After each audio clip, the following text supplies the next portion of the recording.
Awas, RUU Kamnas dan Intelijen. Rezim represif ala demokrasi. Sungguh aneh melihat wajah pemerintah saat ini. Menginjak 6 tahun memimpin, semakin tampak ketakutan pemerintah Susilo Bambang Yudhoyono terhadap rakyatnya sendiri ketimbang ancaman musuh dari luar. Betapa tidak, dengan alasan keamanan negara setelah terjadinya kekerasan yang dituduhkan berlatar belakang agama, pemerintah bersama sahabat sejatinya DPR kini sedang membahas RUU Intelijen dan Keamanan Nasional. Mengesankan dan sepatutnya RUU ini membangun ekspektasi baru bagi masyarakat Indonesia, khususnya jaminan hak warga negara yang notabene sebelumnya kerap terlanggar operasi dengan dalih keamanan nasional. Negeri kita belum mampu melupakan pengalaman kelam rezim Orde Baru. Eksistensi intelijen sebagai alat pemerintah yang ekstra kuat dan dominan menjadi momok warga sipil manapun di bumi Nusantara.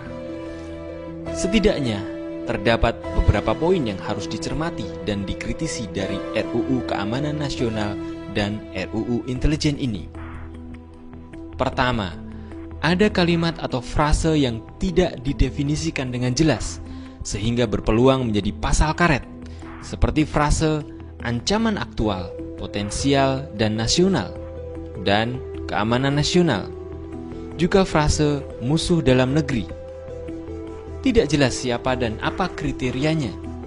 Rumusan yang tidak jelas, kabur, cenderung multitafsir ini sangat mungkin disalahgunakan. Bisa jadi sikap kritis atas kebijakan pemerintah akan dibungkam dengan dalih mengancam keamanan nasional dan stabilitas serta dianggap musuh dalam negeri.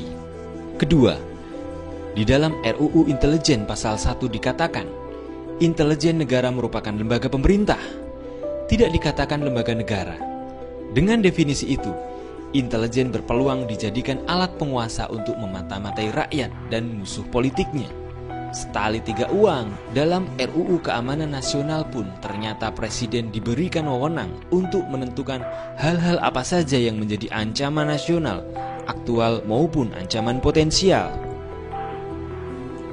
Ketiga, adanya wewenang untuk melakukan penyadapan terhadap komunikasi dan atau dokumen elektronik, serta pemeriksaan aliran dana yang diduga kuat mengancam keamanan nasional tanpa ketetapan ketua pengadilan.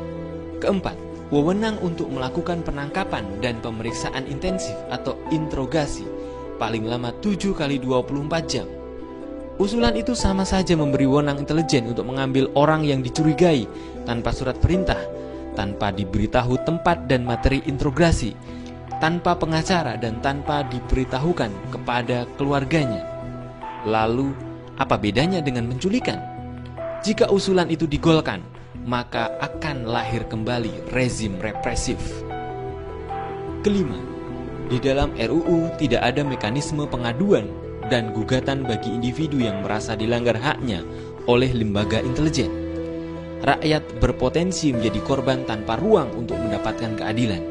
Disinilah terlihat jelas potensi lahirnya rezim represif.